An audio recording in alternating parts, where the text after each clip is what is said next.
Ito ang undefeated na sapatos na Stephen Curry sa NBA.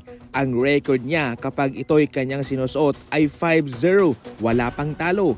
Ang tawag dito ay ang Curry 4 Flow Throw. Hindi pa alam na Stephen Curry noon na ito yung swerteng sapatos niya.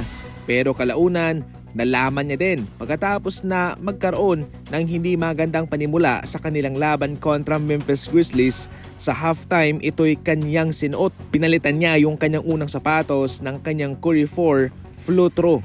At pagkatapos noon ay kanilang natalo ang Memphis Grizzlies na siyang nagpauwi sa kanila sa playoff. Hindi naging madali para sa Golden State Warriors yung kanilang tinahak na daan way back 2022. Kinalaban nila ang Denver Nuggets, Memphis Grizzlies at ang Dallas Mavericks. Yung panghuli sa finals ang Boston Celtics. Sa playoff, nag-a-average lang naman sa Stephen Curry ng 27 points, 5 rebounds, 6 assists per game. Suot-suot din niya ang sapatos na ito na ang kanyang tinambakan ng 43 points ang Boston. Grabe! Ever since mga idol ay wala pang talo sa Stephen Curry kapag ito yung kanyang sinusuot. Tunay naman talagang lucky shoe.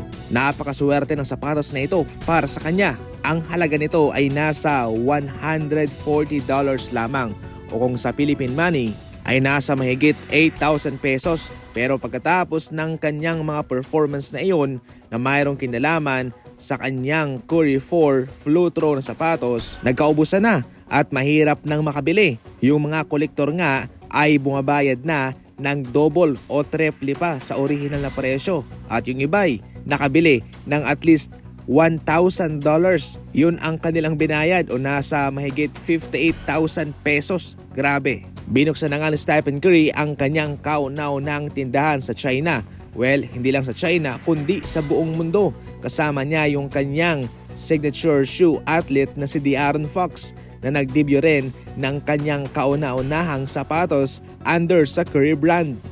Sa ibang mga balita naman, hindi sinasantabi ang posibilidad na baka magkaroon ng international team sa NBA. Yan sa ngayon ang pinaplano ni Kumi Adam Silver, magkaroon ng expansion outside the USA. Siyempre meron ng Canada, ngunit hindi lang matatapos dyan dahil kanilang tinitingnan ang posibilidad na sa ibang bansa rin. Ito'y magbibigay ng another excitement para sa NBA fans at magbibigay ng another experience sa panunood at siguradong mas tataas pa yung manunood sa kanila, more viewership, more revenue para sa liga. Pabirong comment pa ng iba dyan siguradong ibang level kung ikaw ay maititrade sa labas. Aba, imagine nyo, galing ka sa Minnesota, ititrade ka papuntang Egypt. Nako, eto yung mga top 4 agents ngayon na wala pang kupunan sa NBA: Oladipo, Covington, Wall, Fultz, and Warren. Si Crowder nakatanggap ng invite workout sa Sacramento Kings. Hirap na silang makapasok ngayon sa liga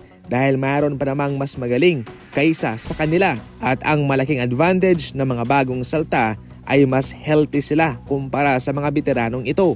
Gayunpaman, yung kanilang presensya ay malaking tulong para sa mga contender na team bilang backup o pang-apat na opsyon. Yan lang muna sa ngayon ang ating mga balitang basketball, and as always, thank you for watching.